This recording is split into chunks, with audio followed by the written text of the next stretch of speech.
Então, vamos lá. Hoje, a aula de hoje, né, vai ser uma revisão de grandezas e MRU. Então, basicamente, vamos começar a aula agora.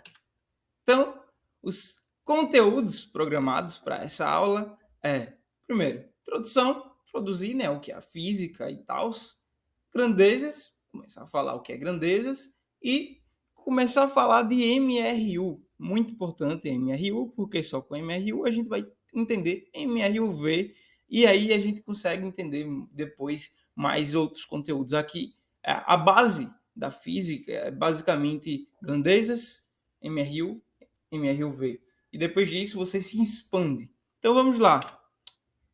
Inicialmente, né, o que é a física? A física já foi chamada de filosofia filosofia natural ou filosofia da natureza.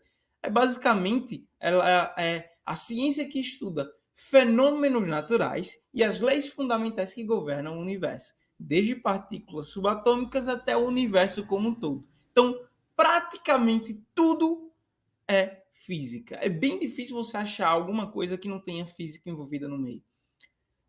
Por exemplo, hoje em dia os físicos eles estão estudando materiais que consigam fazer o processo do efeito fotoelétrico. Do efeito fotoelétrico não, do efeito fotovoltaico. E com isso transformar, por exemplo, vidros e espelhos em células fotovoltaicas e assim gerar eletricidade em edifícios. Então, são avanços da física que estão fazendo com que a humanidade evolua como um todo. Basicamente, tudo surge da física. Sem querer puxar o saco da física, mas é a realidade.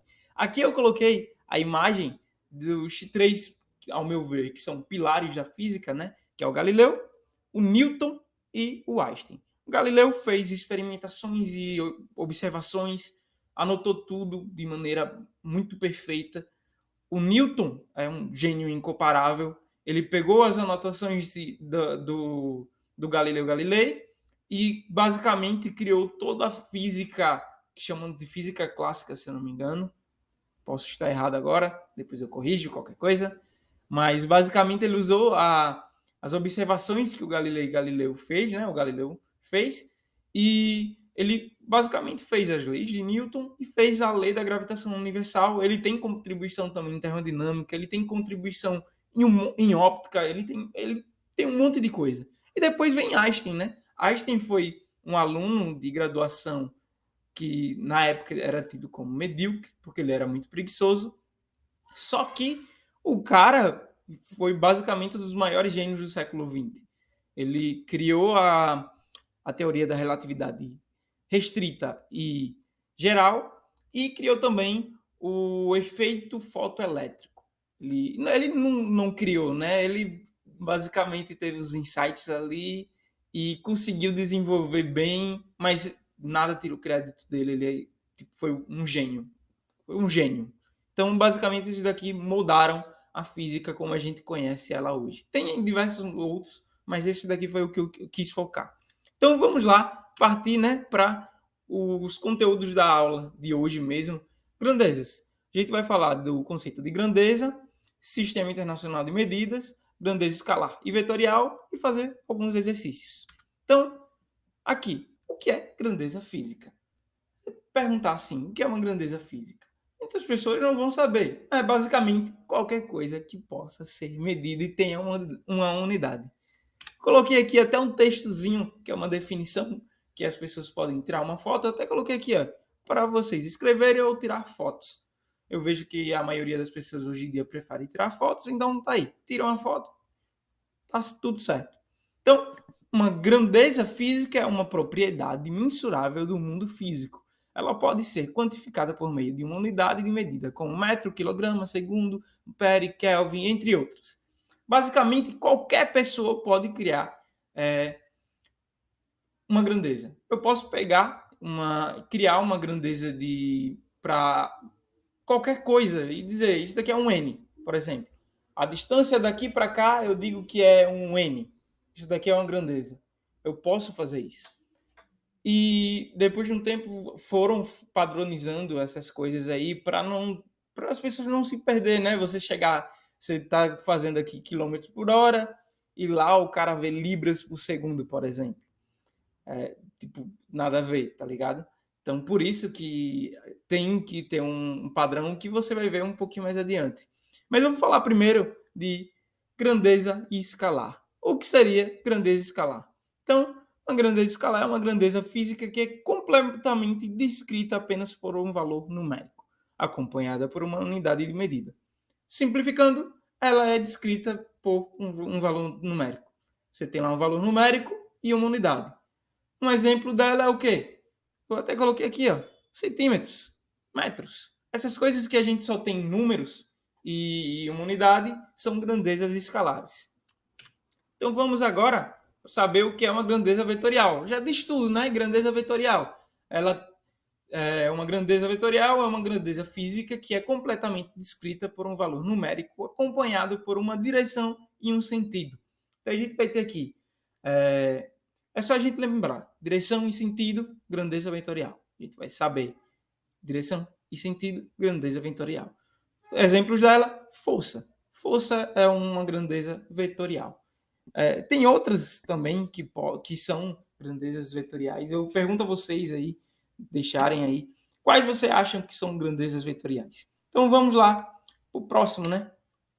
Próximo tópico, que é aquilo que eu já tinha mencionado anteriormente, que foi o padrão, né? Em 1960 foi criado o Sistema Internacional de Medidas, ou simplesmente o SI, que foi uma maneira deles padronizarem no mundo todo as medidas para os fenômenos. Então aqui a base foram esses 7 aqui iniciais: quilograma, metros, segundo, área, Kelvin, mol e CD, que é candelabro, algo do tipo assim. Mas basicamente foi um jeito deles padronizarem para todos os lugares utilizarem a mesma unidade, a mesma grandeza física. Deu certo? Deu. A gente hoje em dia utiliza a maioria das vezes. Mas, por exemplo, a gente pegar a termodinâmica. A gente estuda lá a termodinâmica, a gente estuda 3 formas de calcular a temperatura. Tem o Kelvin, tem Fahrenheit e o Celsius. Kelvin, escala absoluta, que é o que a gente utiliza no SI, e o que a gente utiliza para calcular. Celsius é o que a gente utiliza normalmente. E Fahrenheit é o dos Estados Unidos, e nem lembro por que é o motivo que eles utilizam, mas eles têm. Então é isso. Eu deixei aqui também uma definição bonitinha para vocês escreverem. Basicamente, o Sistema Internacional de Unidades é o sistema padrão internacional de medidas utilizado em todo o mundo para expressar grandezas físicas. Ele é baseado em 7 unidades de base que são definidas a partir de fenômenos naturais e constantes universais. Essas unidades de base são o metro, o quilograma, o segundo, o ampere, o Kelvin, o mol e a candela. Candela é para luz, por isso que eu estava me atrapalhando um pouco. A gente usa lumen também, só que no SI é o candela. Nunca utilizei candela, então não sei se vocês vão utilizar.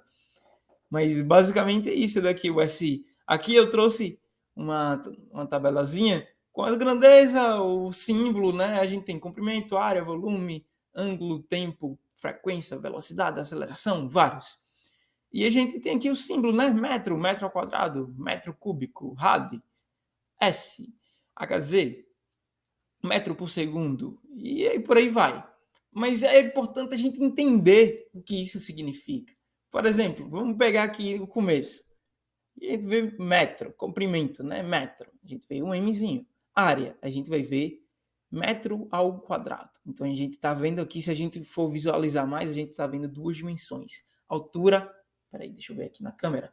Altura e a base e altura, a gente está vendo basicamente. A gente está vendo 2 dimensões. Então a gente consegue calcular a área com isso, porque é a unidade de área. Volume, metro cúbico. Então a gente vai ter 3 dimensões: altura, comprimento e largura. A gente consegue medir o volume com isso.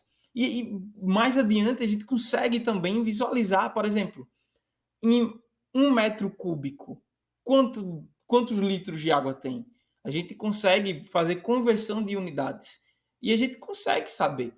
Por exemplo, 1 metro cúbico de água equivale a 1000 litros de água. Isso daí é muito interessante, porque tem muitas questões que jogam isso como pegadinha. Eu vou colocar uma mais adiante. Então vamos passando aqui, né? A sugestão, estudar em casa, conversão de unidades. Se for estudar conversão de unidades, vai demorar bastante, então é melhor você pegar um tempo em casa, ficar estudando, fazer exercícios. A melhor maneira de você estudar conversão de unidades é você pegar, ver a formulazinha e vai repetindo, repetindo, repetindo. Uma hora você vai fazer o processo cognitivo lá de aprendizagem, que é basicamente memorizar. Quando você vai repetir, você vai memorizar. E isso daí nunca você vai esquecer. Então, estude conversão de unidades. Você vai aprender muito, muito bem. Então, hora dos exercícios. Os exercícios eu vou deixar para o final, mas tá aqui no slide já, né? Vamos lá para MRU. Então, aqui no MRU a gente vai ver o conceito de MRU, posição e deslocamento, basicamente, e alguns exercícios. Vamos começar então, né, sem mais delongas, sem enrolar demais, porque é uma revisão. O que é o MRU? O MRU, ele é basicamente um movimento em linha reta. É o movimento mais simples que a gente pode ter. É o movimento em linha reta. Aqui eu deixei um texto bonitinho, mas ele é um movimento em linha reta e ele tem velocidade constante. Se ele tem velocidade constante, ele não tem aceleração, porque a aceleração faz a velocidade aumentar. Então, que tal o texto bonitinho, né, do que é o MRU, movimento retilíneo uniforme? É um tipo de movimento em linha reta no qual um objeto se desloca a uma velocidade constante ao longo do tempo. Velocidade é constante e a aceleração é zero, ou seja, não há variação na velocidade durante o movimento.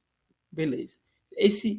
Essa definição que eu coloquei aqui vai cair no Enem, vai cair no vestibular, vai cair no processo seletivo. Se você entender isso daqui por completo, você vai conseguir resolver muitas questões de raciocínio sobre MRU. Só de você saber isso.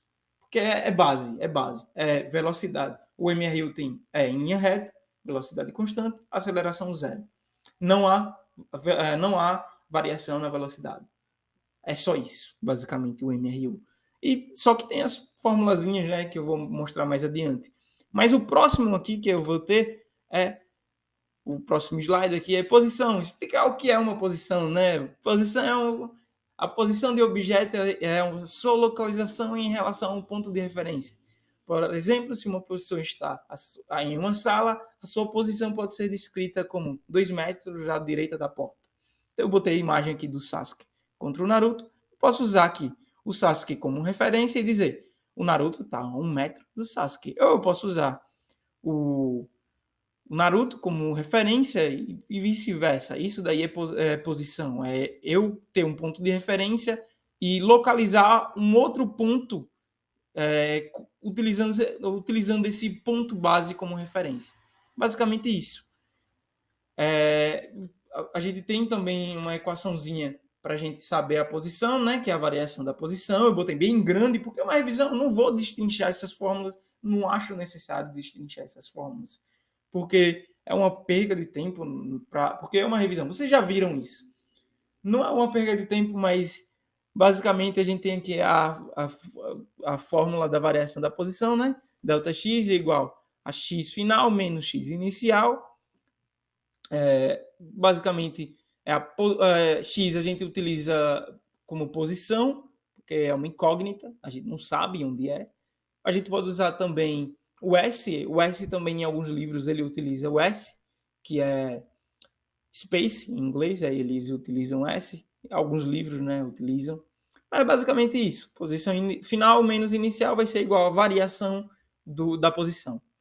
Vamos agora entender um pouquinho de velocidade. O que é velocidade? Velocidade é a medida de quão rápido um objeto se desloca em relação a determinado ponto de referência. Só isso daqui já significa o que é velocidade. É o quão rápido um objeto se desloca. Então, a gente tem, por exemplo, duas motos viajando. A moto que está mais à frente, ela está se movimentando mais rápido do que a que está atrás. Mas se ela está em um ponto fixo na nossa frente, sem que haja uma variação, não tem. Não tem. Não vai ter uma velocidade. A velocidade vai ser constante. Então, basicamente, é o quão rápido o objeto se desloca em relação a um ponto de referência. Então, se eu estou me movimentando em uma moto e tem alguém que passa por mim, esse cara está mais rápido do que eu. Isso daí é velocidade. Ela é definida como a distância percorrida por um objeto dividido pelo tempo que leva, ou seja, aqui a gente tem um intervalo de tempo, que também é uma formulazinha que eu coloquei aqui. Variação de tempo é igual a tempo final menos tempo inicial.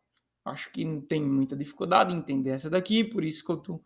Como da variação da posição, ela é bem simples, então eu não vou dar detalhes, até porque seria prolongar e eu já estou prolongando demais. É uma revisão, lembrando. E agora a gente vai para a velocidade média, né? Porque a própria definição já fala, velocidade vai ser igual a ΔX sobre ΔT. Então, basicamente, a gente vai ter isso aqui. A velocidade média é igual a ΔX sobre ΔT. ΔX a gente já sabe o que é, e ΔT a gente sabe o que é. Variação da posição e variação do tempo. Isso é a nossa velocidade média. E a gente tem também a variação da velocidade, né? Que é a velocidade final menos velocidade inicial. Alguém tiver alguma dúvida aí, pode deixar aí, que eu vou responder assim que possível.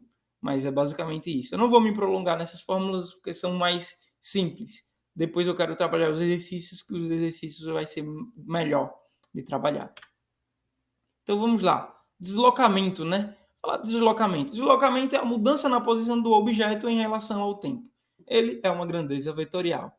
Basicamente, deslocamento é quando, por exemplo, eu tenho aqui esse pendrive, ele está nessa mão e eu mudo para essa mão. Isso é um deslocamento. Não tem muito o que a gente falar sobre, mas essa é a definição. Deslocamento é a mudança na posição do objeto em relação ao tempo. E é uma grandeza vetorial. Ela tem sentido e direção. Agora, uma coisa muito importante que a gente vai ter é aqui agora. Função da posição em relação ao tempo. Isso daqui é a formulazinha base do... Como a gente já trabalhou com velocidade média, já trabalhou com posição, variação de tempo e entender um pouco o deslocamento, a gente consegue calcular, por exemplo, o espaço percorrido por algum objeto. A gente tem essa formulazinha aqui, que é a função da posição em relação ao tempo. X igual a x inicial mais velocidade, aqui a gente está usando velocidade constante, ou seja, a velocidade não muda em MRU, né?